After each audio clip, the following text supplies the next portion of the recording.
Hello, welcome to Is This England, a show where we talk about old England games and ask just how England was this. I'm Jordan, I'm here with Nick. Hi mate, you alright? I'm very well, thank you, I'm very well.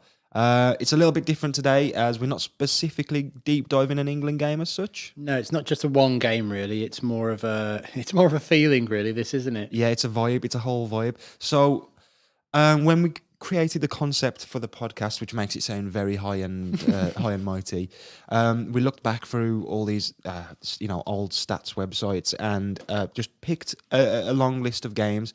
The England, the game we're going to be talking about today is England versus San Marino, 7-1, 17th of November, 1993.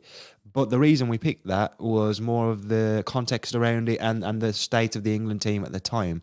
So what we're doing is pairing that game with, Nick, you can introduce what we're going to be pairing it with because it's a fantastic feature. We're going to be pairing it with the TV documentary The Impossible Job, which was a look through the last 18 months of Graham Taylor's reign as England manager.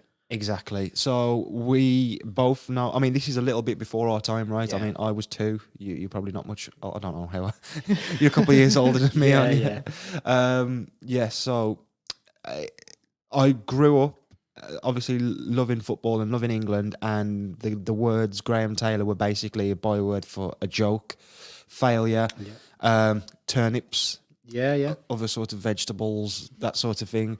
And yeah, it just stood out as an opportunity to do something a little bit different because 7-1 San Marino game isn't going to be interesting to really deep dive that much. We're mainly going to be focusing on the impossible job and then talking about the game because it's just goal, goal, goal, goal. But there is. It's also ridiculous the fact that England can win 7-1 in a game and it'd be a disaster. Yes, yeah, Which is kind of very England itself, isn't it? Luckily for us, we get to watch the disaster unfold. The Impossible Job is an amazing documentary. I watched it for the first time in preparation for this. So before we get into the real meat of this podcast, we have our regular time capsule section where we take one sort of event or album, film, what have you, from the year and place it to be preserved in memory forever. I'll start this time, if that's all right with you, Nick. Go for it. I struggled. 1993 is a very depressing year by the looks of things. I've gone with a specific episode of Seinfeld. Oh, okay then, yeah. And there's some very good ones in 1993, but I've gone with the puffy shirt.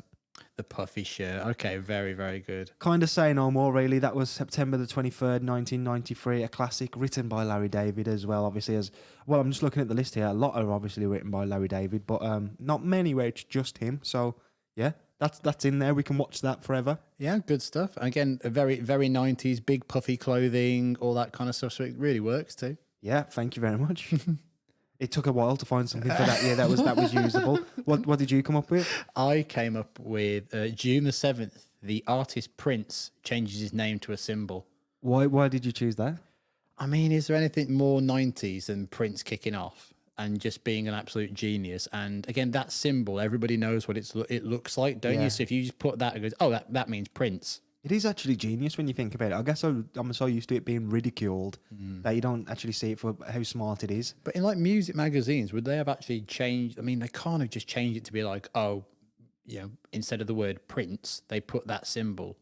I mean, I don't really understand how it worked when people referred to him, or he referred to himself, or like was going it just into a record down? shop and asking, have you got any of the... Have you got, and you show a picture of that? I mean, that's not really a word. I mean, I'm assuming you just say the Prince record. I'm sure everybody did. I don't think they would have taken him that seriously. He's probably... he was just kicking off, wasn't he, as you say? Yeah. I guess it all got resolved in the end. Yeah, just about. But I just think that's something so very, very 90s of Prince kicking off and doing this kind of stuff as the genius he was.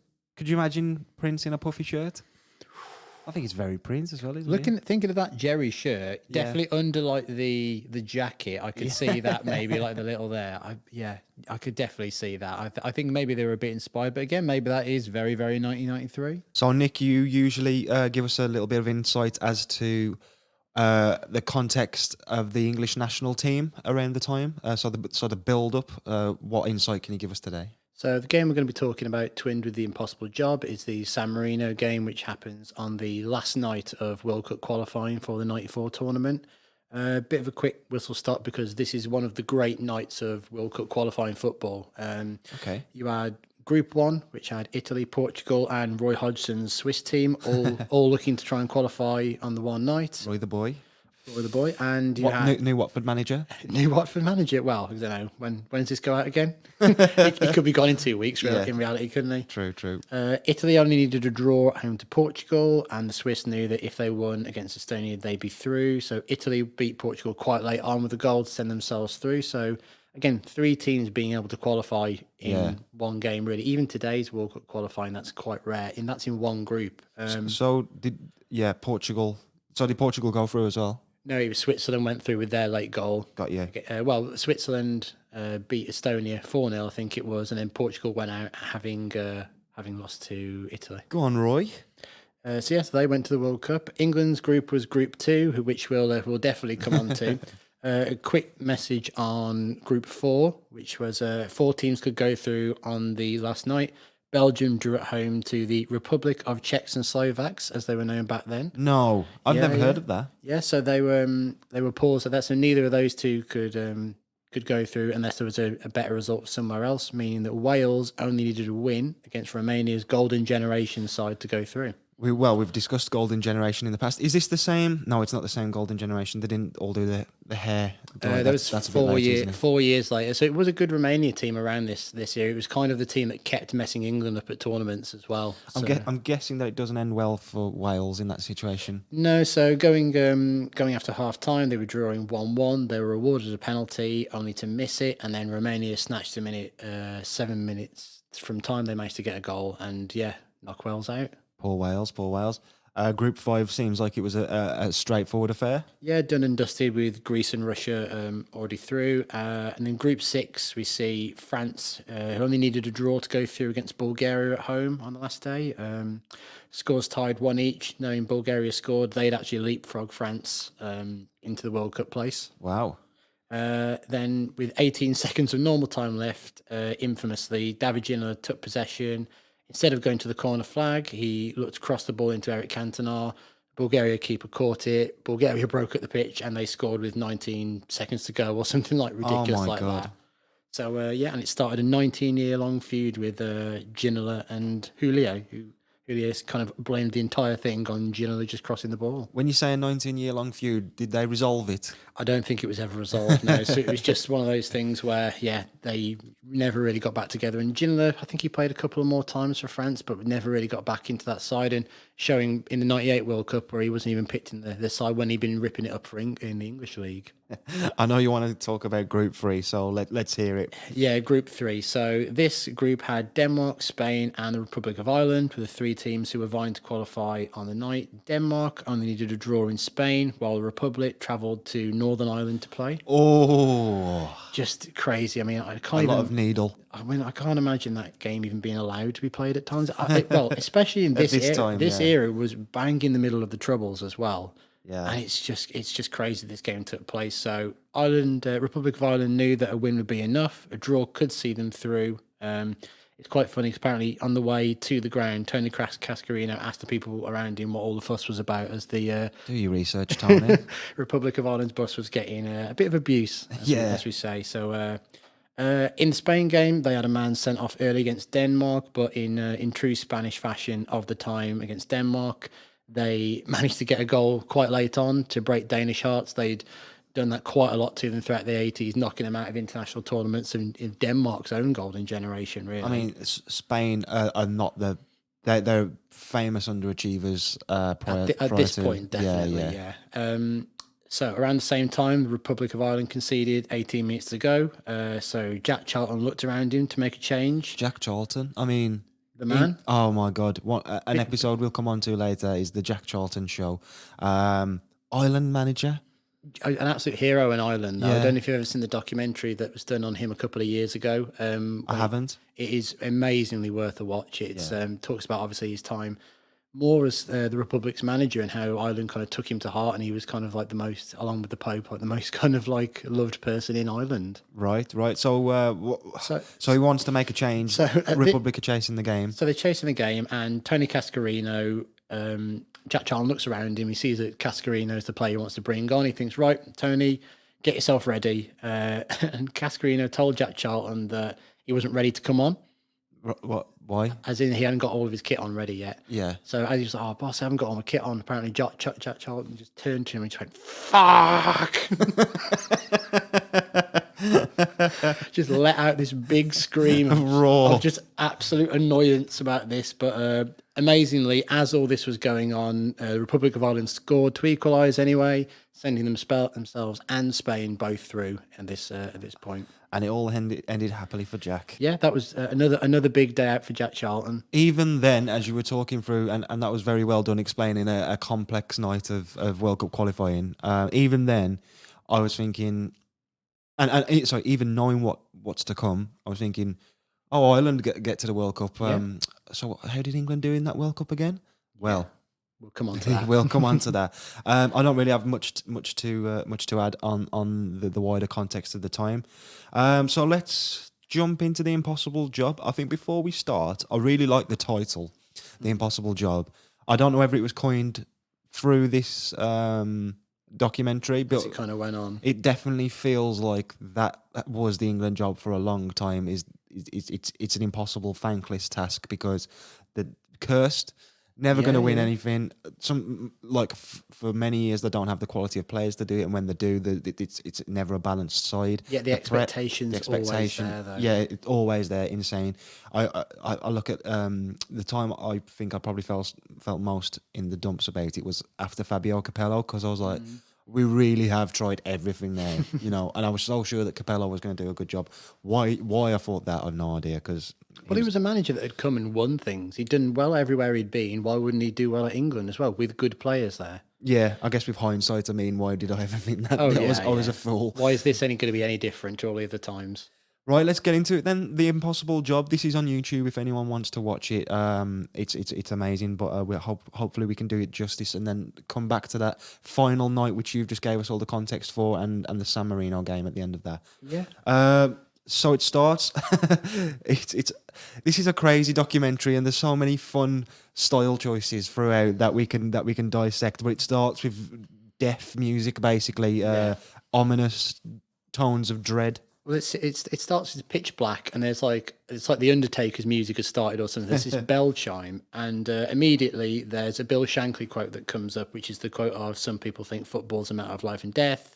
It's much more serious than that." And immediately I'm transported back to Mike Bassett, England manager, the film. Yeah, I'm presuming that if anyone is listening to this, that they will have watched Mike Bassett, England manager, and having, as I said, only saw this for the first time recently, and having watched Mike Bassett since it came out pretty much, once a year or something like that, especially in World Cup years. It's like they've lifted this documentary note for note. If it's a song, they've done a Noel Gallagher of it and just taken somebody else's work. It's amazing for it, but some of the scenes are so on the nose. It's like a remake of like a popular film from the years. Like they keep certain set pieces, and there's like certain things that they've done. There's like some of the fades to black and the turns to camera and all that. It's just ridiculous. Honestly, they should be writing credits on Mike Bassett for this documentary. It's just done so well, but never intended to be overly funny. There's a couple of moments, I think, as we'll get onto, which I think they've gone, we've got to do something with this. And the comic timing of some of the cuts are fantastic. Yeah. I think with the music, as we've mentioned as well, from second one, the first time you see Graham's eyes, this is a man who is stressed, and we get some classic lines straight from the gate. The one that stands out most really is the "Do I not like that?" I'll be bringing in I will try and bring some audio over, so hopefully you can listen to that.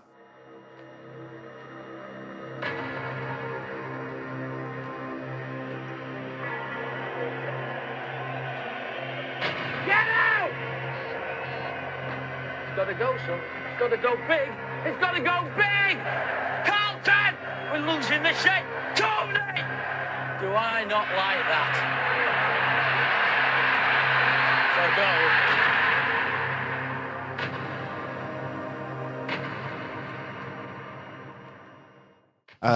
But oh my god, I love that as a phrase. Do I not like? It's one of those Does it mean that he likes that? But as well, where's that come from? Yeah, Like yeah. he's never actually. That's not a thing people say. No. Do I not like that? It's like he's asking himself the question. Yeah. Of do I not like that? And is it one of those, where you double up and then the meaning becomes the opposite of what? So like, Yeah. do I not like that? Do I? So do I like it? But the way he says it, it's a statement. Yeah. Do I not like that? Yeah. Again, I think it's just so endearing to him. And one of the things I'd really like to get across, like we find this really, really funny. Yeah.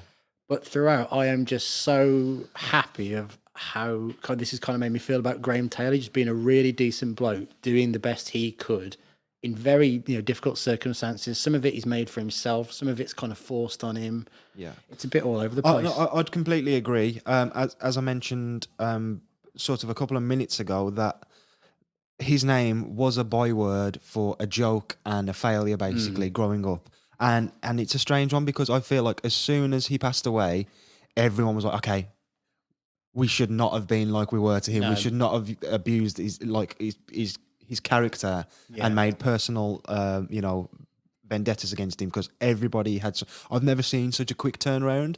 It was like everybody had something really positive to say, and it does come across that he was a good, honest man. I think so, definitely. I think he was at Villa just before he got the England job, and Watford just before that. So, I mean, yeah, he seemed to be qualified enough for the job, but probably not the person that the fans may have wanted. I think as well. And we'll get on to later who. Yeah. There's somebody who would go on to be England manager who is absolutely putting herself in the shop window, and it's like, oh, come on. Yeah, you had your chance. Yeah. Maybe it's kind of your own fault with that. But it's interesting. We'll talk about his relationship with the press as well. But one of the things the documentary does immediately is just flash up a load of headlines. Yeah. And it's like something out of Brass Eye. Yeah, it's it is. just so. Yeah. Like these. It's all over the place with that, and it's just thud of these headlines. Yeah. One of the best headlines is Norse manure. Explain Norse manure. So Norse manure would have come from the game that this starts off. So it would have been the Norway side that England were playing. England ended up drawing 1-1 with. So that was the pun. With these Norse gods were coming, and they England played like poo. Yeah, exactly. So and didn't get the result. And Norse manure is just such a good pun. And the rest of them are just, some of them are rubbish. There's end of the world. My favourite is lose tonight and you get fired.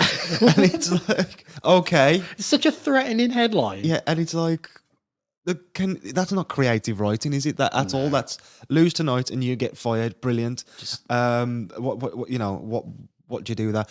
His face is blurred out on all of them on YouTube, on the video I watched. Okay. I don't know why. I don't know whether the papers were doing that, or maybe it was a turnip. I don't know.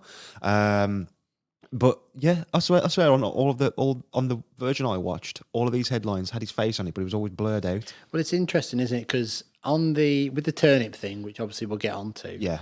I'm not sure when that first happened, because I know in Euros 92, England got knocked out by Sweden 2-1, and the headline was Swedes 2, turnips 1. Okay. But there's a point that comes in late. I thought the turnip thing came at the end of this documentary. I thought the timeline was there, but there's a point where someone references him being mocked up as a turnip. I was expecting, because I really don't have a knowledge of football around this time. Yeah.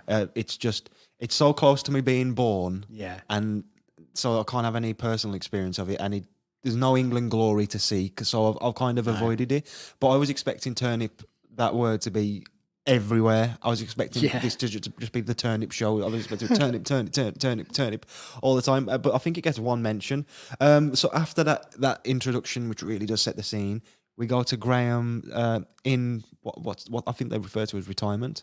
Yeah, so it starts off slightly backwards. So it kind of looks at him actually with his wife talking through kind of some of the headlines, what's being said, and I think the voiceover even says there's other people now that are taking the headlines and more people to target, and they kind of say to Graham, "Well, you're glad to be out of it," and he says, "Well, not really, because I wanted to do more. I wanted to be at the World Cup." It's again so Mike Bassett at this point. You can imagine him with his wife, and a note that I made at this point: I respect his pride and the way he talks about wanting to do better, as you say.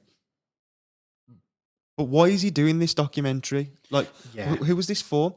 Yeah, I have a theory that I'll get into later Okay. about why this documentary was made, but you probably have a correct answer. No, I don't. I don't really know why it was. All I can think of was he'd had such a rough time at points with the press and everything around it, and like lead up to the Euros and getting knocked out and not playing too well.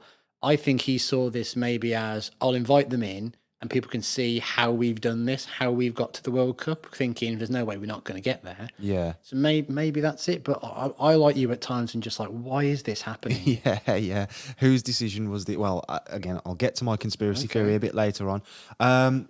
So just to recap the concept now before we dive into the meat of it, it's the last 18 months, as you say. So we're going through these key fixtures in the qualifying campaign one by one and a couple of friendlies, and the end of this documentary should either be England qualifying for the World Cup or England's World Cup run. I don't know if they may have wanted to do the whole World Cup if they would have, Maybe, you know, yeah. because obviously you can't. That's the thing about making a documentary. It's you can't predict what's going to happen. This is actually not what they would have probably planned, but is absolute gold for that reason. Yeah, absolutely. So the first game is Norse. It's the Norways. So the campaign starts. Stuart Pearce is captain. At some point, David Platt takes over as captain during the documentary. Then it's taken off Platt because he wants to give it back to Pearce. There's a lot of captain talk in this, and I'm so glad that's not a thing anymore. I really don't think it is. I get the job of a captain, but if there's a player who does that naturally, the fact that they have an armband or not doesn't mean anything, and an armband on someone doesn't make them a leader. No, and I think the problem is it's a bit like an England side. If you're the England captain, I'm sure you've got PR responsibilities, and at club level as well, you'll have that too. But in reality, it's just you're captain for this game, and for the qualifying campaigns like this, it's not like in cricket where actually you are supposed to go through and you pick the side, you pick tactics, you influence the game as it goes along. England, like you say, you've just really got the armband on, and you're the first one singing the anthem. Yeah, it's crazy decision making from Taylor, I think, and shooting himself in the foot to be obsessing over this captain role. It's like, God, I need one of you to help me. You're captain. Oh, you've let me down. Yeah. You're captain. Like, just make your goalkeeper the captain or something, and focus on the other stuff. And in true style, England take the lead off camera as the first goal. So the first thing that happens is that David Platt scores, and you don't see it. So it's not even a thing, but. A quite ridiculous goal for Norway to earn them a point. Yeah. Are you able to run us through this goal? Yeah. So it's Rekdal of Norway. It's kind of like one touch comes into his feet, and he just leathers it into the top corner. It's ridiculous. Yeah. Okay. My notes just said ridiculous goal, and I was thinking it was going to be a bobble. It was a screamer. It was very. But the thing is, though, he's not. It doesn't even feel like there's any danger around. It just kind of comes to him. He levels it up, and it's just a strike out of nowhere. Yeah. It's really all they cover on the game. Apart from then, Taylor has a confrontation with some fans on the way out. Again, Mike Bassett. We need to probably take it as read that it's all Mike Bassett, but it's probably is worth pointing out. Oh my God, yeah, we want Taylor out, shouting that at him, and he's having a go at them. But the thing is, though, he's probably not having a go at them. He's probably just being like, oh, calm down or whatever. But even the fact that he's going over to talk to them, because where he's going down the Wembley tunnel feels very claustrophobic. Because it's that kind of tunnel that they bring out. It's not like you've got something to go down into. Yeah. It's like a fake tunnel that they bring out, but they, for some reason, put fans next to it. Could you imagine something like that happening now? Yeah. I think like somebody like Bielsa would probably do it. Yeah, talk to the fans that are having a go at him. I think managers are too PR savvy. You could maybe see someone like Guardiola, I think, but again, I don't think they're going to be in a situation where City fans are going to be shouting at Guardiola. Same with a Klopp or someone like that. True. Like a top manager. If it's a manager that's in trouble, maybe. And I guess just the football going fan has changed, and if you're at Wembley, you're likely to have like families.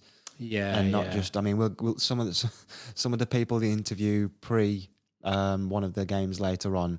It's just a different world of fan support in I don't know if it's a good or a bad way, but he has a little row with the fans, and then we move on from the Norway game to sort of the fallout from that, and we get to see some of the players Yeah, so in their sort of natural habitat in the training ground. yeah, it's a bit strange. So we've got Gazza and Carlton Palmer dicking around basically. Carlton Palmer seems like he's up for a bit of a laugh, but it just doesn't feel like he's got any great personality coming out of the. I like Palmer from this. He's very laid back, isn't he? Yeah, I don't know why, because now he's in some strange moments. There's a particularly strange moment with Gascoigne shouting at Alan Shearer. Thank you very much for the interview. I'll send the check through the post. Yes. How much would you want? Well, 2 crates of beer, and that'll do us. 2 crates. What about Armchair? Look, Armchair. Oh. Go on, Chiara! Go on, son, go on! Me and Kenny Dalglish are a great partners. Who do you think you are now, Geordie? You're just a thick fucking Geordie like me. Can't even speak the lingo, look at him. But you never get that today. Oh my god, no! The team morale today is obviously completely different to this. It's not good vibes. Even that, there's just something weird about the joking between Palmer and Gascoigne, and it's like the banter's not clicking, and then shouting at Shearer. I was really quite confused by this, but I did like the training gear. It's the classic Liam Gallagher at Main Road Umbro top. Which I'm sure you can get those stylized now for like £100 or something. I mean, you've got all that kind of stuff these days as well, but then it's a nice look. It's one of the few good looks that comes out of this documentary, really, isn't it? Sorry, I nearly spat my drink out. Yeah, there's a lot of bad looks in this. Oh man! But there's also again Palmer and Gazza seem like they're quite good mates to them. Maybe they just because they played a lot together in England's midfield. But there's a bit where you kind of picked out. I think we should get to that a bit later. The belly bit and the Mars. We'll get to that when we come to it. So let's move on to the Turkey game. Yeah, this one it's a bit of a routine win for England, really. There's a nice goal from Gascoigne, danced through a few players, but we're warned at this point by the voiceover that the big news is that Alan Shearer is injured. It's going to be for quite a lot of the campaign, as is Stuart Pearce. So at this point in the Turkey game, let's have a run through of the lineup. Chris Wood's in goal. You've got Lee Dixon, Stuart Pearce, Carlton Palmer, Des Walker, Tony Adams, David Platt, Paul Gascoigne, Alan Shearer, Ian Wright, and Paul Ince. I didn't do the formation there because I don't know it. No. Well, at times I don't think the players know it, which we'll come on to as well. It seems a bit muddled, really. There's some big names in there. There's big names, but they're kind of at the wrong end of their careers, a lot of them. I was surprised. Sorry, just before you, I was surprised at the amount of Ian Wright in this. I always felt like he was a player who never really played for him, but it seems like they relied on him quite a lot, and probably because you say as the Shearer injury. But sorry, I interrupted you there. No, it's you kind of get players that aren't in their best moments. So Alan Shearer is very young. Ian Wright's maybe he's not quite at Arsenal yet, or he's just about to sign.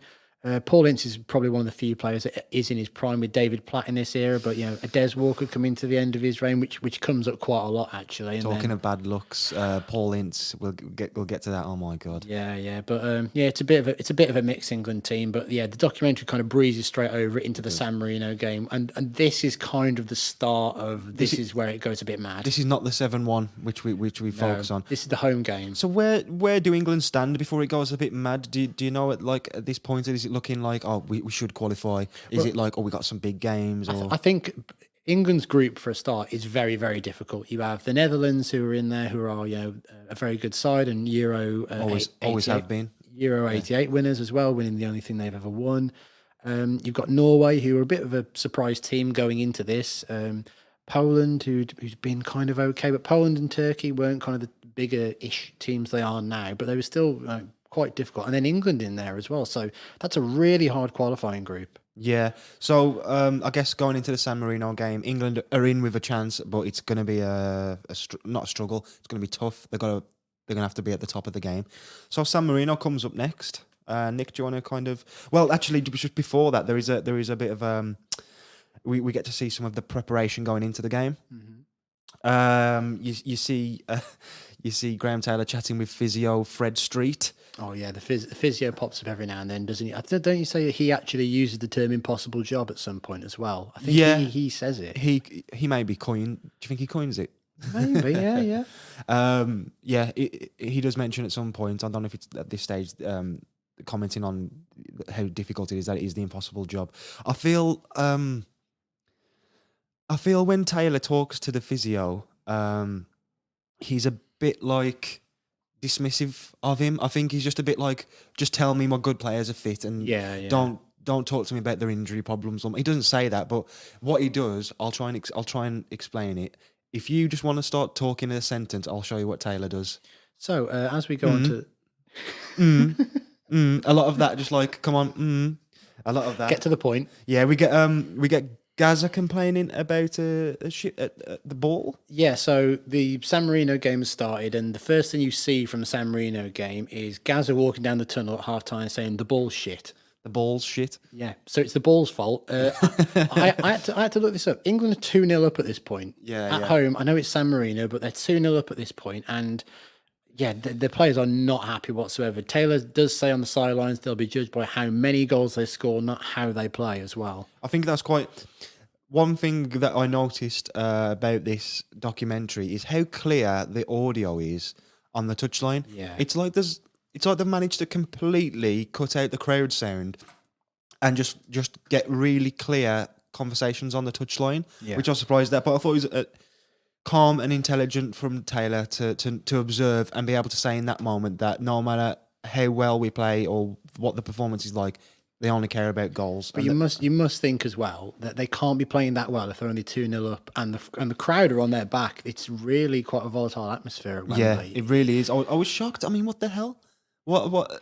John Watson says that the crowd were within their rights to be unhappy with this performance. I think he says, what did he say?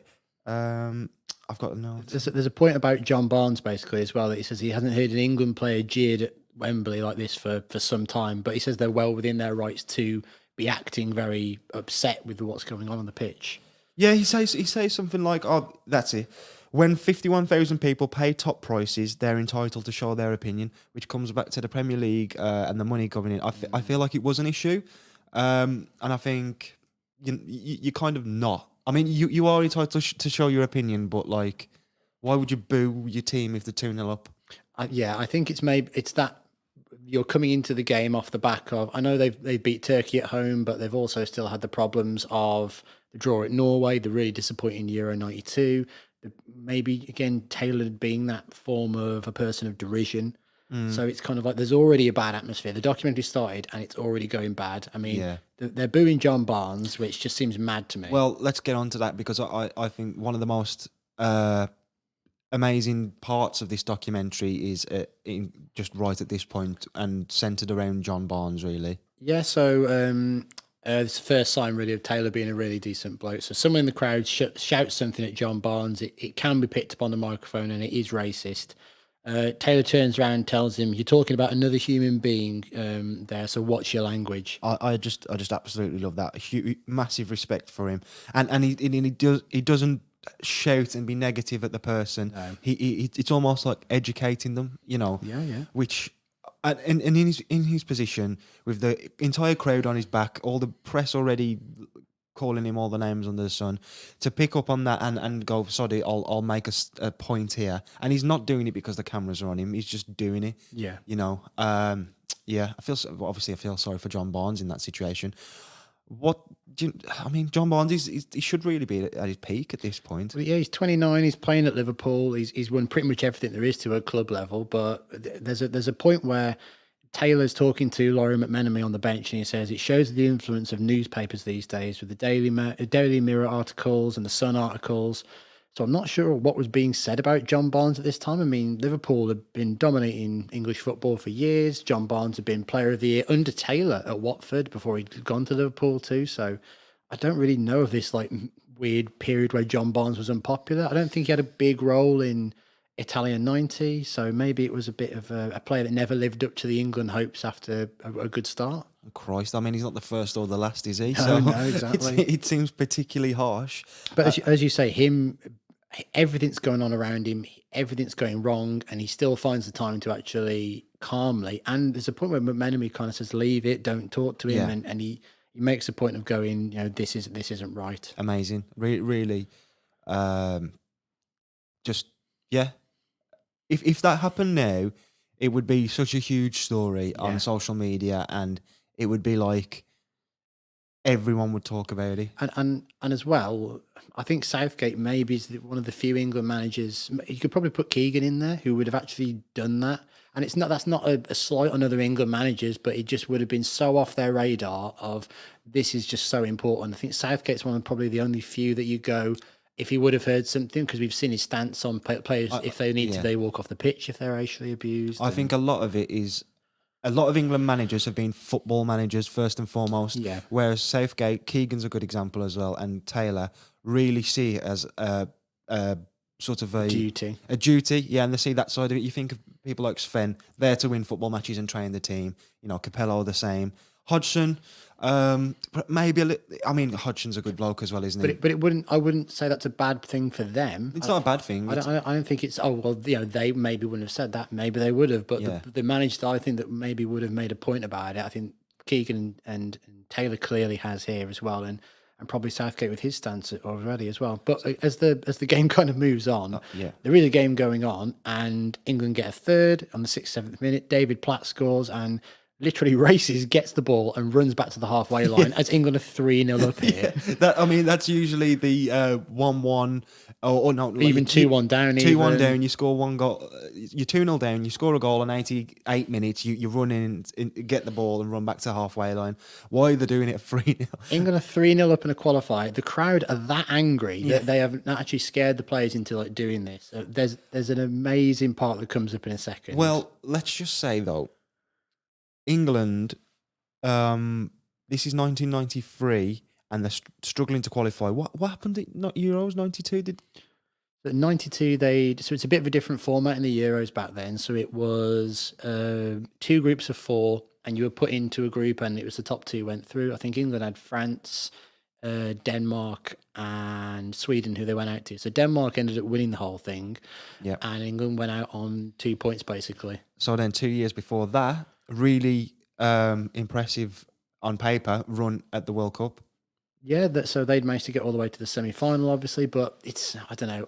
Which again, I think that's maybe part of why the crowd are so mad. It's like, oh, you had your chance and you've gone so far backwards in our eyes. I think it is as well. I mean, I've got a little thing about Italia 90 that's not all it's cracked up to be, really. I think the stories around Italia 90 are amazing, and the players and everything that happened and the theatre around it is an incredible World Cup, but a lot of crap football was played at that tournament, a lot of negative football, and England kind of somehow got to the semi-finals. I mean, again, not to have a thing about Italia 90, which I'm sure we'll talk about at some point, but, you know, scraping through a group, getting past Belgium with a last-minute goal, against scraping past Cameroon, who had 94-year-old not Roger Miller up front, you know, these kind of games, and then playing really well in the semi-final against Germany. But that was, you know, no one was really expecting that to happen, and it kind of raised expectations to when Taylor took over of, right, well, we've got to the semi-final, with you, we should be winning things. Yeah. Which is totally not the right way to look at it. England then get a 4th goal, and it's a bit of a...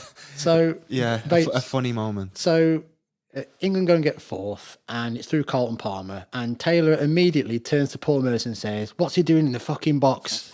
Didn't we tell him to hold the middle of the pitch? And to me, I just can't believe at that point he's so angry that Carlton Palmer's got into the box. I think he's joking. Do you? I think he's... Because he turns around and you don't see his face, and so you see Merson's face, but you don't see Taylor's face. I think he's laughing and joking with Merson. I don't think so, because I think there's other moments in the documentary where he's clearly saying, Carlton, stay in the middle. So he wants him screening the back 4, basically.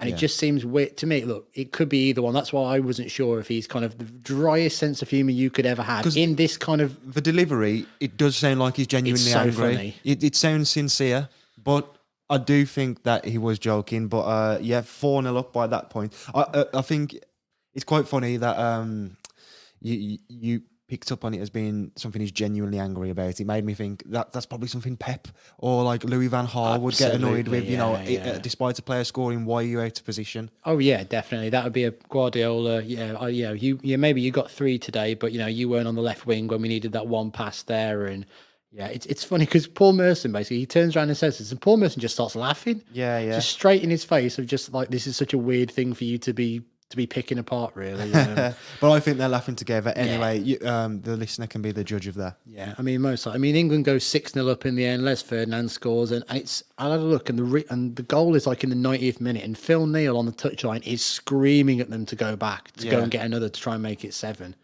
So at this point, Well, maybe that leads into the getting the ball at the net early as well. Well, I think the reason they're doing it is goal difference. I think they know that group's going to be so tight because they've already dropped points to Norway.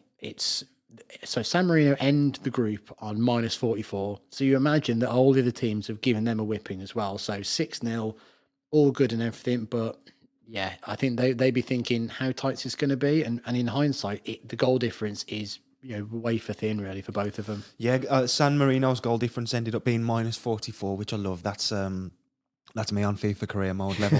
that is. England +17, Netherlands and Norway +20 each. So it could have been an issue, but we'll find out later if it was. There's a bit of talk then after the game in a moving vehicle, bit of a candid camera sort of. Yeah, it's very shaky, this bit. Yeah. And it's Taylor. Who's he talking with? They're talking about Gascoigne, aren't they? Yeah, so it's him and Laurie McMenemy are in a car driving, and Taylor says that he thinks that Gaz is unhappy in Italy because of all the madness around Italian football, and he thinks it's not the same. Gascoigne being unhappy in madness doesn't. Yeah, it seems like a good place for him. To say that they're trying to make him conform when he should be more creatively free, which I don't understand. No, nor do I, and I don't think it really stacks up because Italy at the time was the league to be in. I mean, you had the best players in the world there. I mean, you had people like Maradona, who was just an absolute free spirit, doing whatever he'd wanted in that league for years, winning titles, winning everything there. So, it just seems a bit daft to say, oh well, it's because of this. Well, actually, it was more his own behaviour, his personal circumstances, injuries. And he's just come back from a big injury here, Gascoigne, as well. I think if you look at Rooney's, certainly his club career, I think he benefited a lot from reining in, so not being that complete free spirit and just focusing on being more clinical, game management rather than crazy solo moments, which he continued to do through his career. But it was that knowledge of how to win a game and how to play the cards you dealt with as a game progresses that I think Gascoigne could have probably benefited from being reined in a bit more, and I think so. I mean, I actually think this documentary makes me think of Gascoigne in a different light, and we can get to that as we go through it. We're then on to another Turkey game, so we beat them 4-0 previously. So I think it's so there's a 2-0 in here as well against Turkey, but it's not really talked about in the documentary. It looks very like the do you remember? I forget the game, but in Mike Bassett, there's a 0-0, and it's played out like it's like the slowest game ever. Yeah. Just the way this looks, the camera shot they use to it looks a lot like that again. Yeah. I think there's a lot of visual language that they take from Impossible Job in using Mike Bassett. It's kind of swept over, isn't it? Because they're building up now to the Netherlands game. Yeah. Well, so England versus Netherlands up next. I feel like we don't play Netherlands that often. No, I can't think of the last time England would have played them at an international tournament. There was. Didn't we play them in the Nations League? Like when we like the semi-final or something of it. Yeah. But Nations League, whatever that is. But there's not like must be 96. Yeah, 96. The last competitive game that they played together at Wembley, it must be. Because I can't think of any of So are we saying if we get to past the groups, it's going to be Netherlands and Argentina in the and England in December this year?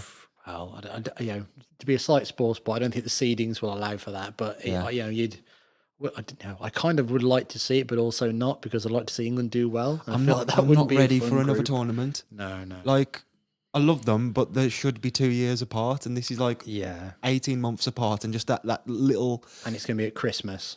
I can't the emotional toll that a tournament takes on you, especially now England are getting further. Yeah. It's insane. But anyway, that's a chat for a different day. We're on to the Netherlands. So, the Netherlands game, John Barnes and David Platt put England 2-0 up, and they seem to be cruising, and then all of a sudden the ball's chipped over to Dennis Bergkamp, and he takes quite ridiculous touch. It's like it comes over his shoulder. It's a bit similar to the ball he The has to Argentina take, one. the 98 Yeah, goal, yeah. and he kind of just flicks it in, almost as if he's trying to control it, but it's clearly on purpose into the top corner. Lovely goal. What a player. One of my favourites because that's just the type of football I like to see. Is that type of player? I don't know who. Maybe like a Berbatov as well. That sort of style where it's just top class and the quality shines through. I think the game ends up as a well. We still got a bit more to cover in this game. So Well, I think the next thing they show is John Wouters for the Netherlands breaking Gazza's cheekbone in a challenge which is awful, really, in the air. His elbow goes straight into his face, and it's not good. I think that's an example of Gascoigne. I mean, like he's someone who bad things happen to. Whether he makes that for himself or not, I don't. It's who could really say one way or the other. But There is an unfortunate kind of curse around him at times, isn't there? You hear about some things in his private life, like the documentary of I think it's just called Gazza or Gascoigne that was out a couple of years ago. It was brilliant, but you tell some stories there where you're just like, there's no reason why that should have happened to him. But again, just like that, his cheekbone's broken, so he's injured, and then this is the first kind of sign we have as Des Walker's really caught out. A young Mark Overmars just skins past him, and he brings him down for a penalty 3 minutes from time, which the Netherlands score. yeah, so that makes it 2-2, which is how the game ends. It's not what you want, is it? Especially after being 2-0 up. I know, yeah. Even if it's a really good Netherlands side, but you've had, it's a lot of home games that have just come in this little period here for England as well, and you just think that's some chances missed there. Drawing at home to Norway, drawing at home to Netherlands, it could come back to cost them. Yeah, and now we've got a focus. Well, the section kind of focuses on a couple of really tough away games. We're really getting into the meat of this documentary now. It's very Taylor this now, isn't it? From here on. So England is scheduled to play 2 games against Poland and Norway in the space of 5 days. England get to Poland. The camp's been ready and supposed to be organised for ages, but they turn up and they're just on long grass pitches. Yeah, I think it's Taylor who says you can never be certain what training facilities you're going to be presented with. Well, I think surely you can be certain by going there and looking at them. Yeah, like is this the FA? Yeah, this has to be with the FA because there just doesn't seem to be any planning, and it's we're England and we'll turn up here and they'll give us the best facilities, and there's a bit of an arrogance about that maybe that's been set up. Or is it shithousery from is the way it works that the hosts will arrange this for you and it should be kind of agreed that they will provide you with suitable facilities, and they've gone, nah. Yeah, you're having a rough council estate park to train on. But the pitch they're training on, it's almost like it's in the ground because Taylor says there's 500 to 600 people just watching them take training. Mental. They're just like it's like a train station or something, isn't it? Yeah. Everyone just mingling together. And also, there's a bit where people are asking John Barnes for an autograph, so he gives it them, and someone asks him for another one, and this is in the middle of a shooting training, drill that's going on, and John Barnes is being bothered by people basically. This is Mike Bassett where they forget the balls and they play with imaginary. Yeah. So we get the first mention or the first glimpse of Aquarius. Yeah, I spotted this and just did not know what this was. So I've got no reference to what this Aquarius drink is that everybody is just chugging throughout this documentary. Well, this is my theory. I think Aquarius paid for this documentary to be made, and it's like advertising. Because there's so much product placement for Aquarius. It's died a death because I've never heard of it. No, I think it's more. I think in reality, I think it's like a sports drink. I think it's like a Lucozade-esque kind of revitalising drink. But in reality, it's just a can of pop that people are just. I mean, there's a point where Gazza comes off the pitch and someone just puts one in his hand immediately. Don't give Gazza a can after he comes off the pitch, for God's sake. There's a mention of just the way the world is now. You hear somebody say, "Oh, Gazza's not wearing his mask," and I'm like, "Bloody hell, Gazza, come on!" It's not anti-mask. It's not you catching it that's necessarily the problem. It's you can spread it to other people, but it's because of his broken cheekbone. Yeah, so he's got like a special plastic mask that actually you see them a lot more these days. I feel like there's always a player, someone like Rudiger used to wear one. Harry Kane wore one for quite a while. Yeah, it seems like it's just more commonplace. I guess a player's just ready to play through the pain a bit more. Our cheekbones getting softer. Yeah, well, there you go. It could be one or the other. We get to see the players on the bus. Oh, this is so grim. Yeah, I don't think that there is a good team spirit here. I don't think it's awful. I think they're friends, but it just feels like they're all just like getting Idiots. along. Yeah, but idiots, but like just about getting along. So there's a moment where Ian Wright's told Paul Gascoigne that he can whistle the Match of the Day theme tune, and Gazza is so impressed that he immediately stops and he's like, "Paul, it's Martin Keown. Listen to this." It's like he's like, "Oh, it's like when phones manage to actually play songs instead of just like the dit dit dit ringtones." Yeah, It's like he's polyphonic. discovered something new. Yeah, yeah. As I say, I don't get the vibe that this is the world's happiest camp. At this point, I noted that just the level of access. I mean, it's a Yeah. given. It's insane. It's like the All or Nothing documentaries, but with England national team, which is Yeah. infinitely more interesting because there's so many different variables. I mean, I guess with All or Nothing, you get players from different countries, I but think the thing because I've never watched the Man City one, but the issue I have with that is why would I want to watch Man City just win everything? Like it's not interesting. Like the Spurs one, I found really Oh, interesting God, because the they went Spurs one's great. and as well we're getting the Arsenal one this year, yeah, which I think is just going to be with all the Aubameyang stuff and everything. Aubameyang stuff, the Xhaka stuff. It's and like everything that's coming out now, you just think what has happened there. But the access you get in this it must be one of the first times this has ever happened. One of my friends who's a football journalist, I messaged him to say we were watching this and doing the podcast on this documentary, and one of his comments was just the access. Yeah. You know, I think maybe now they do the Lions Den stuff, but that's very controlled, isn't it? Yeah, you it's know? very. Again, this is before the days really of a lot of PR training for a lot of the players. Hence why you have Gaza shouting at Alan Shearer. You're a fat fucking idiot, or whatever he says to him. There's a bit as well where Gaza goes to one of the journalists. So a journalist is basically trying to set up a piece about the England team, and they're in the background just sitting down, and all you can hear in the background is Gaza just going shit, shit, shit, shit, shit, just from across the room, and you just think, what is going on here? Like they're all just sat outside and Gazza's putting this person off. Like maybe you'd get that a little bit of like jokey, but just trying to speak over him. Well, you get Gazza and Palmer having a little bit of banter again. This was really weird. Another Mike Bassett thing. Gazza is literally doing the "oh boss, please don't drop us" Yeah, sort of yeah. thing, and that I was like, wow, they've literally just taken it from that. But then like Carlton Palmer's playing this weird sort of dominating boss character. So Gazza's Yeah. going, "oh, don't drop us," and he goes, "no, I'm not gonna play you, lad." And he's got a thick accent as well. Yeah, he's like, "I'm not going to play you, lad. You've had too many Mars bars this week. You got a fucked up knee, you got a fucked up brain, and you got a fucked up I belly." mean, that's just so close to Belly. home. Yeah, no, a brain. Yeah. Like He said that and he's gone, I've overdone it there. Belly. Just say belly. Yeah, that's fine. The softer side of things. I've ended but on belly. It's fine. Forget the head. just not funny, is it? Why are they having that conversation with On each other? camera. Yeah. Let's not forget, this is on camera still. This is why we can watch it. I think they're a bit like, as you say, the PR training as well. I think they're a bit dismissive of the camera, and they're probably a bit. We don't want cameras here. I think the players sometimes interact with the camera people, but But not much. Most of it's fly on the wall sort of thing. You right? never really see them giving an interview. No. So it's only Taylor really that speaks directly to camera. I mean, we talk about the media as well. Well, he speaks to the media now after we've seen that little insight into training and the the coach travel. The media. Let's talk about the media then, because to me, I think this film is about Graham Taylor's relationship with the media. Yeah. I think that's even more than his England job and the players and that relationship. It's the biggest single theme, I think, throughout the whole thing. He lives and dies by it. I think he reads so much into what the media say. The media have we're talking the media being newspapers. Obviously, this is before the internet, and before social media, obviously by that measure. But he reads so much into what they say. He really takes it to heart.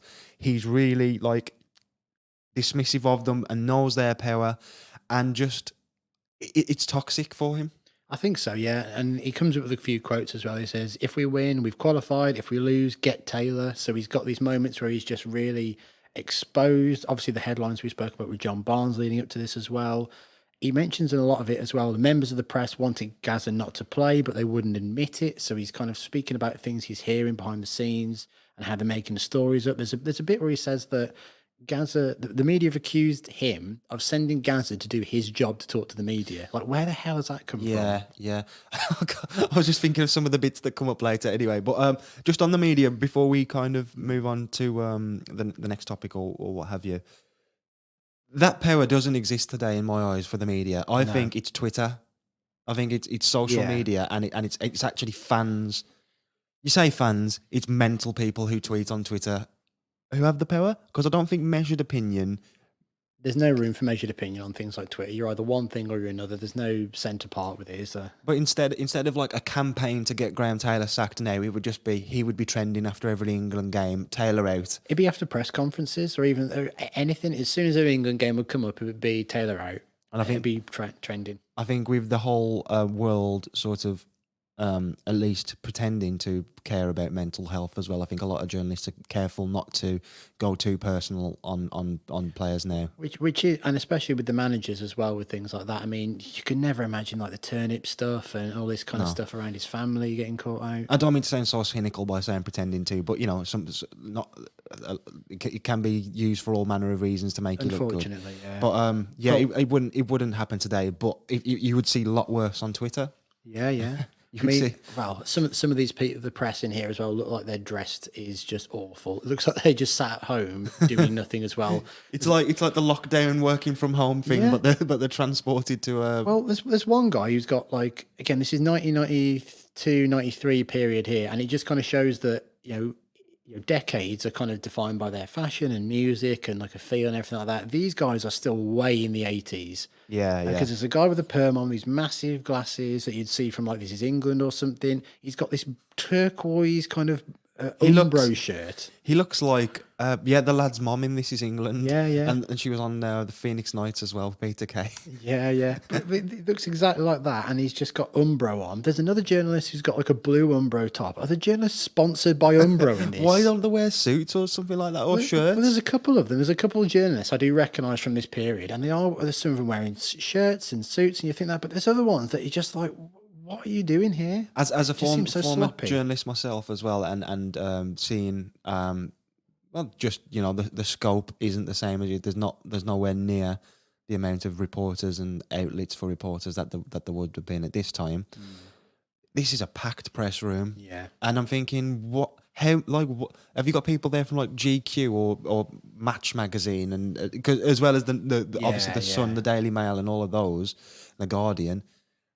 There's just about 40 journalists in the room. I mean, where are they printing this stuff? And it just shows the level of scrutiny that he's under.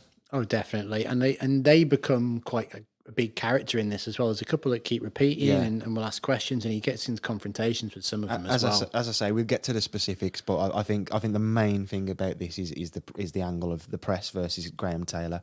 He doesn't help himself in some situations though with some of his quotes. So at this time he says, "Right now, I find it impossible that we would lose both games that are coming up." And it's not really what he wants to say, because what he wants to say is, I see it as an impossibility, because he's trying to be an optimist. Yeah. But the way they will use that line of, it's impossible, we'll lose both games. He's saying, why would I even consider the fact that we could Exactly. lose? But the words he said is, I think it's impossible that we're going to lose. So they're like, thank you. Yeah, that's the done now. headline, you bloody turnip.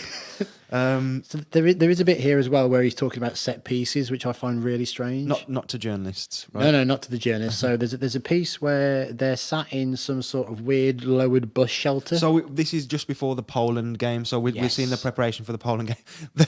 They're all crammed into this bus shelter. Basically, it's a dugout, isn't it? On the pitch, but it just looks like something that you get in like a rural town, where it's like you have to text, like 10 people have to text a number for a bus to actually bother to turn up. It's like, is the call for a bus? So they're all crammed in there, and he's talking about tactics and.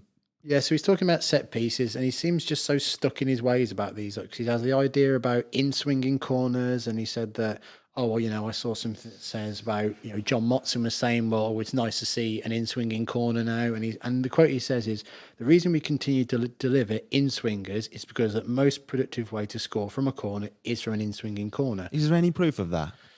I think it's just that's the way the ball's going. You know what I mean? Like, that's the way an in-swinger... Kicking it towards the goal. It's literally going towards the goal now. I mean...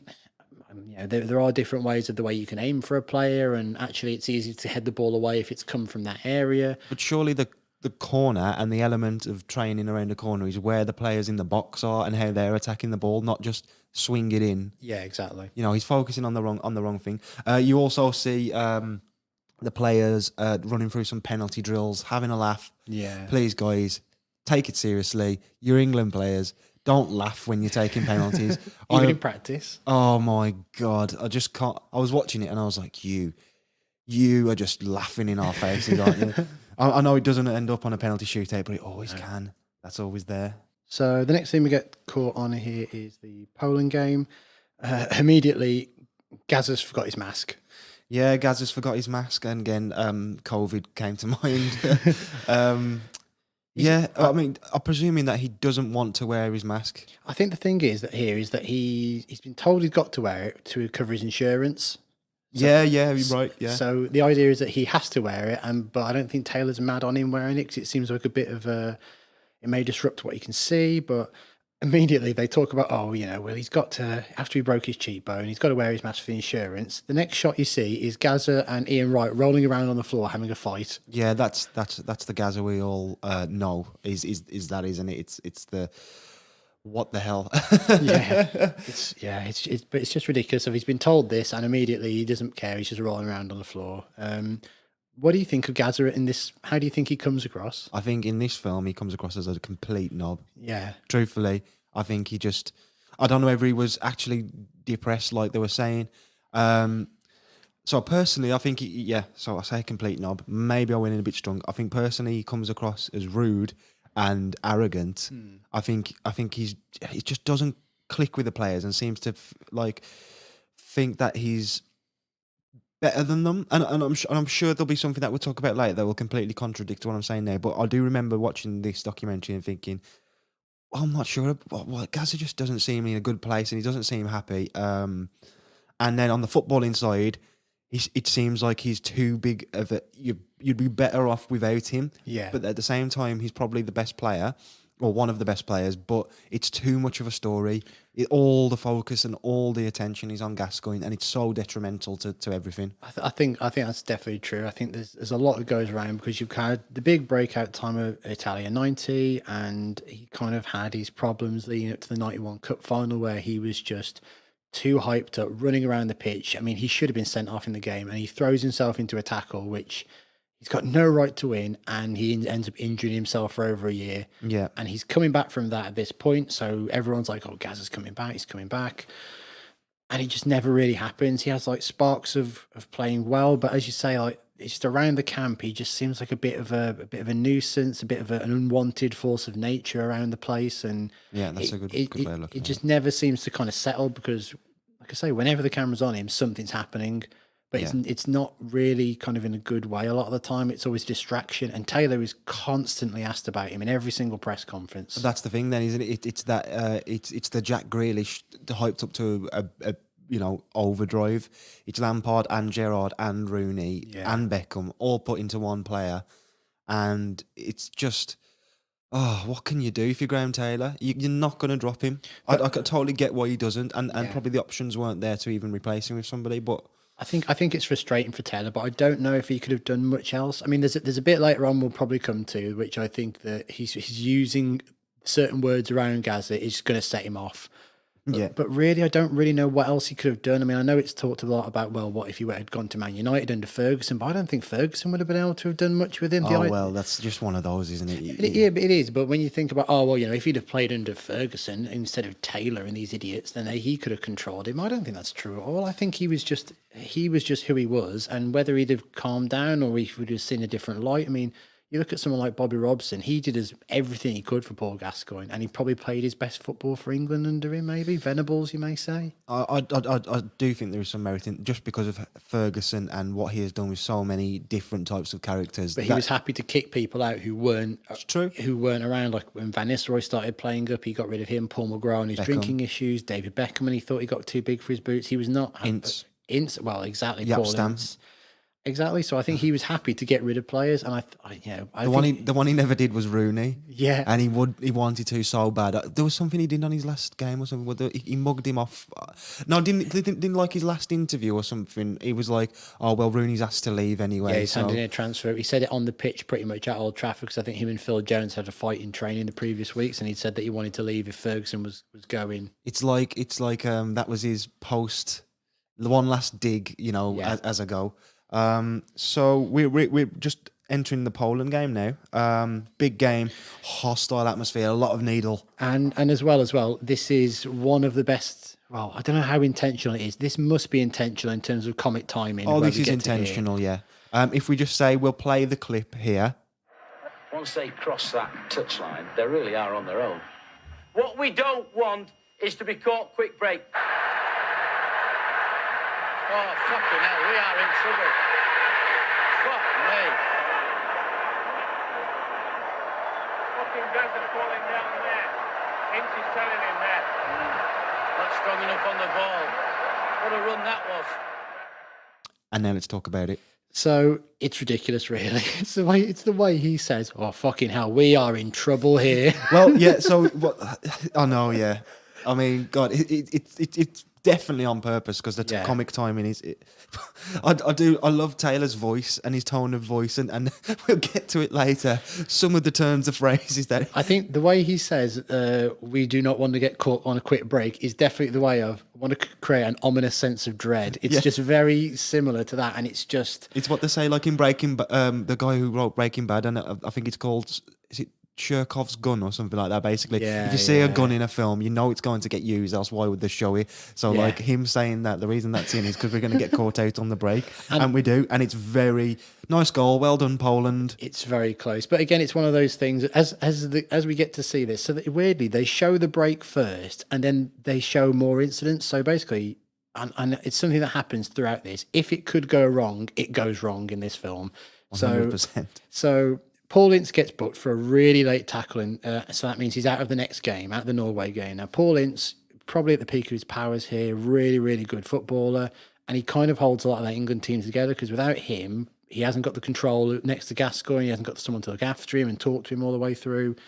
So then there's lots of arm waving from the staff, a lot of like stuff that's in sync as well. So if one puts their arms up, they all put their arms up. It's a bit of a mess, but we get Taylor, who's telling John Barnes to stay in the middle of the pitch. Yeah. So we then get him cutting inside, and Des Walker plays the ball into John Barnes. There's nothing wrong with the ball. Oh yeah, this is a disaster class. So there's nothing wrong with the ball at all. And John Barnes gets the ball, and it's a first touch like a trampoline. It just bounces up, and there's a Poland player right behind him, nicks the ball off him, and they go up the pitch. And and all of a sudden, there's a Poland player with the ball in the middle of the park, and it's chipped over the defence, and we get the iconic line from Graham Taylor, "Do I not like that?" Stay there, Carlton. Stay there, Carlton. Oh, fucking. Do I not like that? So go.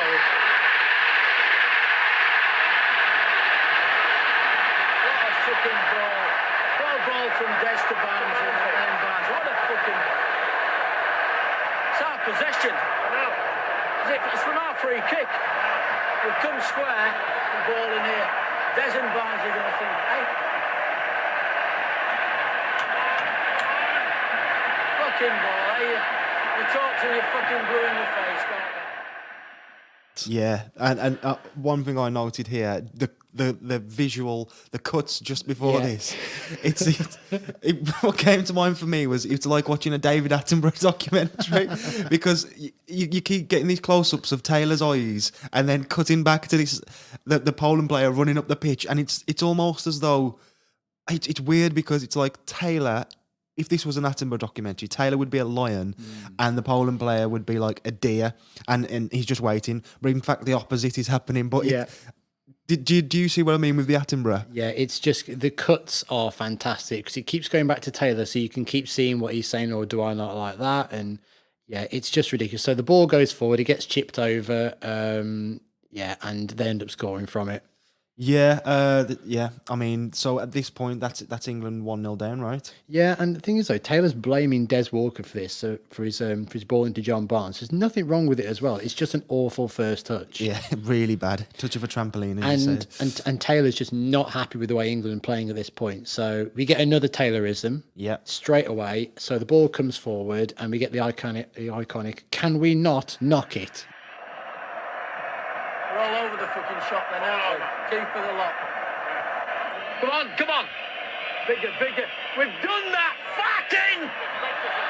Can we not knock it?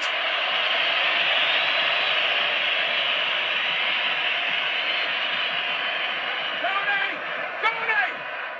Which I still don't know what that means. To me, that just means, can we not just do the simple stuff? Can you not even knock it? But that could be wrong. It's very open for interpretation. I think a lot of what he says is open for interpretation. It's just turns of phrase that you've never heard someone say before, and Yeah. I just can't understand it. So they lose the ball. Can we not knock it is Yeah. great. Yeah. We'll have to put a quick clip of that in here. And sorry, carry on. Yeah, it's just they lose the ball high at the pitch, and I can never tell what he's saying, but it's a really telling moment as Graham Taylor starts thinking about making a substitute, and he's almost kind of like thinking about, asking permission for it, basically. Yeah, I mean, is this after half time? So this is just in the lead up to half time, yeah. Yeah, okay. I saw you mentioned that to you it looked like he was asking permission from his coaches to make a substitution. I didn't quite see it as that, so maybe if you say how you read into it, then I can. Yeah, it's really strange because there's a lot of times where he's kind of just saying, "Oh, Gaz is not playing well. Oh, what about Cloughie? Cloughie, we could play Cloughie. Maybe he could come on Cloughie." I think I've got a full line about it in a little bit, but it's a bit all over the shop. Yeah, so we get to half time and he's, as soon as that whistle's gone, he's off. He's up out of his seat and he can't wait. And maybe just the way it's shot and how much the focus is on the manager, but I really did get a sense of that is his only chance to obviously the game runs away with you when the players are out on the pitch and you're a manager. You can obviously influence it, but he's like, my God, let me at these players because I need them to change in the second half. I think as well, one of the things he does, he says it at this point is, once they're on the pitch, they're on their own, really, which is a very managerial thing to say. But, I did my bit, but, these guys have got to do it themselves and I've told them what to do and if they can't hear it, but you get a really strange bit now. So they come back from half time and Taylor stopped and he's interviewed by someone and they're speaking with like an English kind of accent. Yeah. So you think, it's like thoughts on the game, Graham, or something like that, isn't it? And it's really weird because I'd forgotten that for quite a while, managers were interviewed at half time. I always remember in Champions League games like Ferguson and people that were interviewed at half time and it just stopped. Well, that's clearly a reason why, because they didn't want to be interviewed at half time. It's mental. That is mental. I completely forgot about that. Yeah. Yeah, but it felt to me like they were just trying to grab a quick word with him, but it was I also found it quite funny because what does he say to them? He goes... So he says, you've got to start using your head. You play football with your heads, and he just walks off. Yes, but so he says it to the journalist like that. He goes, I told him you got to start using your heads. You play football with your heads. And then he sits down and the assistant man, he goes, what did you say? And he goes, I told him you got to use your heads. You got to play football with your heads and stuff like that. And I'm just like, he said it so calmly, but he was so passionate about it 2 seconds ago. But it seems like it's leftover aggression with what he's just told the players. Yeah, it's definitely. exactly what he's just told them, and it's just like, that didn't get through, so I've got to tell the press and I've got to tell my assistant that I've told them you've got to do this now. Yeah, and then we're back into absolute calamity. Is that the right word? Calamity It is an absolute mess. So the second half starts and the ball's gone back to Chris Woods, the goalkeeper, and immediately something's about to go wrong because you never see this if he's just going to pump it up the pitch. Yeah, Taylor also knows that something is going to go wrong. It doesn't look like it should, but he's just going, you're all right, as if he needs like this support to just do a goal kick, but he knows something is going to go wrong, and it does. Yeah, so Chris Woods ends up kicking it straight at the Poland player. He runs through on goal, and it somehow doesn't go in. It's just through sheer luck that the goalkeeper gets a bit of something in there, but it was just set up so beautifully, almost that bit. Yeah, I mean, that would have put Poland 2-0 up. 2-0 up and kind of cruising, really. The game may have been out of sight. Maybe that could have been the end of Taylor. Maybe, or I don't feel like the FA were compelled to make any. I think maybe because they had the 2 games in 5 days. If they'd have lost that, it would have been really bad because they knew they'd got this Norway game coming up. But yeah, so then we're on to he starts talking about subs. Yeah, so and this is kind of what I was talking about, really. So he's, it's probably really common for managers to ask their staff their opinions and at times almost kind of ask us questions, but it's like he's asking permission to. So in a Turkey game, he seems to be asking to make a sub with because Gaza needs to come off, and the line he uses is Cloughie in there, Cloughie to pass the ball, yeah. Cloughie for Gascoigne. It's like a nervous auctioneer. When I hear it said like that without you kind of not the passion of the game in it. He's asking a lot of permission there, but he's gonna ask those guys what they think. Yeah, and that's fine, but it just seems so strange because we're not used to seeing managers react like this. Again, I can't imagine Jurgen Klopp turning to one of his coaches and kind of going, "Should we do?" and kind of phrasing it like that. Like I'm putting, it's quite dead the way I'm putting it there, but the way it's done with a bit of emotion into it as well. To me, it feels like he's almost going, "I haven't got an idea. Well, this is the idea I've got. Am I allowed to do it? Do we think we should do this?" I mean, he's throughout the film as well. You look at Gaza, and Gaza's set pieces are awful throughout the film. The amount of times that someone says his set piece hit the first man, that's what he's in the team for to do this, and they can't bring him off because of this. And the reason they want to bring him off because he's not performing, his set pieces aren't working, but he's not going to bring him off because he's going to get crucified in the press. So how I see that whole section there with the Cluffy, all of it, I actually think he's starting to just enjoy having his back to the wall.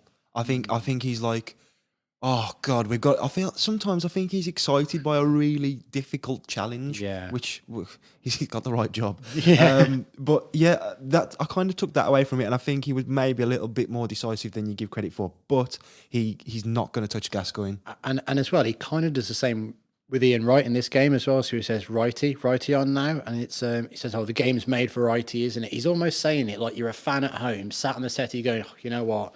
This game's made for a righty. Is it righty to come on, righty?" Yeah, it's this is the point where Gascoigne is it Gascoigne who's given the can of Aquarius, so he does actually come off.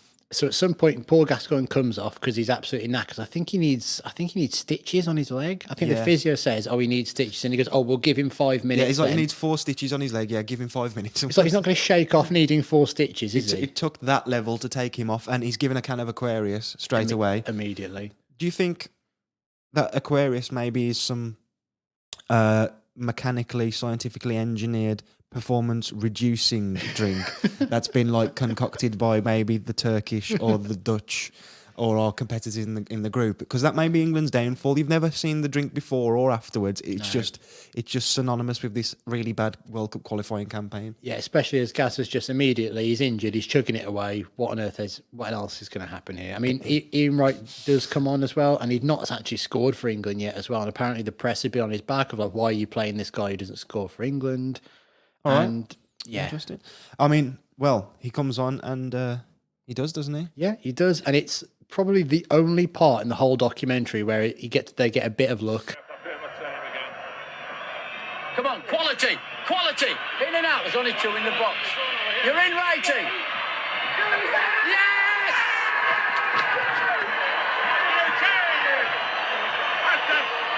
Come on! I love the celebration. Yeah. A bit of luck. Is this England?